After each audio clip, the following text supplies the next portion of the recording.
യേശുവിൽ ഏറ്റവും സ്നേഹം നിറഞ്ഞവരെ, വിശുദ്ധ ലൂക്കായുടെ സുവിശേഷത്തിൽ 2-ാം അധ്യായം ആട്ടിടയന്മാർക്ക് ലഭിച്ച സന്ദേശം 8 മുതലുള്ള വാക്യങ്ങൾ ഇപ്രകാരം.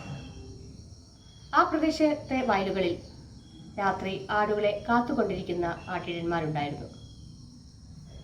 കർത്താവിൻ്റെ ദൂതൻ അവരുടെ അടുത്തെത്തി. കർത്താവിൻ്റെ മഹത്വം അവരുടെ മേൽ പ്രകാശിച്ചു. അവർ വളരെ ഭയപ്പെട്ടു. ദൂതൻ അവരോട് പറഞ്ഞു, ഭയപ്പെടേണ്ട. സകല ജനത്തിനു വേണ്ടിയുള്ള ആ വലിയ സന്തോഷത്തിൻ്റെ സദ്വാർത്ത നിങ്ങളെ ഞാൻ അറിയിക്കുന്നു.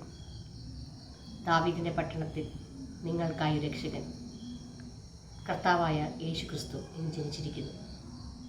ഇതായിരിക്കും നിങ്ങൾക്ക് അടയാളം. പിള്ളക്കച്ച പൊതിഞ്ഞ് പുൽത്തൊട്ടിയിൽ കിടത്തിരിക്കുന്ന ഒരു ശിശുവിനെ നിങ്ങൾ കാണും.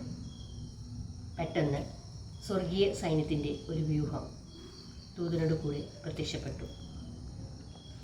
ദൈവത്തെ സ്തുതിച്ചുകൊണ്ട് അവർ പറഞ്ഞു, അത്യുന്നതങ്ങളിൽ ദൈവത്തിന് മഹത്വം, ദൈവകൃപ ലഭിച്ചവർക്ക് സമാധാനം.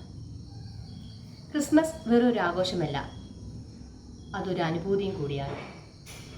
സ്നേഹവും നന്മയും സാഹോദര്യവും മാത്രം കണ്ടെത്തുവാൻ പ്രചോദിപ്പിക്കുന്ന വീണ്ടും ഒരു ക്രിസ്മസ് വരുമായിരിക്കുകയാണ്.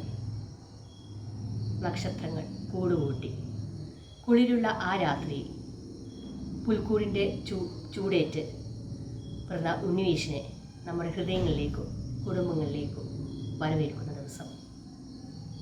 പരസ്പരം സമ്മാനങ്ങൾ കൈമാറാനും ബന്ധങ്ങൾ പുതുക്കാനും ഒത്തുകൂടാനുള്ള അവസരം കൂടിയാണ് ക്രിസ്മസ്.